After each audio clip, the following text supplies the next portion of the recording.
A contractor empaneled with the Public Works Department of Tripura has launched a complaint against individuals demanding 3% from the rupees 70 lakh contract he secured through an open tender.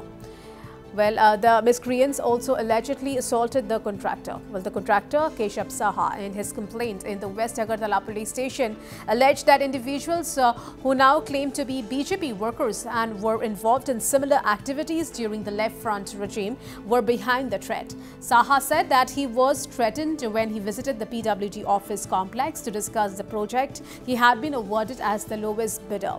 The aggrieved contractor expressed confidence that the administration and government under Chief Minister Manik Saha will act against the miscreants.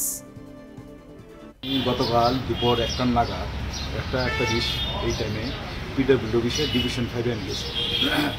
যাওয়ার পর ভিতরে ঢুকছি অফিসের কাজের জন্য, অফিসারের সঙ্গে কথা বলতে লাগে। তখন যাওয়ার সময় ভিতরে ঢুকছি, ঠিক 3-4 জন লোক আমার ডাক মারছে ভিতর থেকে, তাড়াতাড়ি বাইরে। তখন অফিসের সামনে অফিস স্টাফ অনেক ছিল, তখন গেটের সামনেই দাঁড়াইছে। তারা কিন্তু একটু সাইডে গিয়ে কথা বলতে চেষ্টা করবে। না, আমার ডিউটি অফিসে কাজ করতে এসে আমি এখানে ঠিকাদার, আমি কথা বললে গেটের সামনে যাই। তখন তারা আমার ঘাড়ো দিকে মারধর করে আমার একটা শাস্ত্রের সামনে নেওয়া বসেছে। আমাদের মাননীয় মুখ্যমন্ত্রীর কাছে আমি অনুরোধ করে, আমি দৃষ্টি আকর্ষণ করে বলছি, এই যে তারা কালকে আমাকে যে বলেছে যে 2,20,000 টাকা না দিলে তারা আমাকে গুলি করে মেরে ফেলবে, হ্যাঁ, কিন্তু ওনার কাছে আমার একটা আবেদন, যাতে এটাকে শক্ত হাতে এটাকে নিবারণ করে।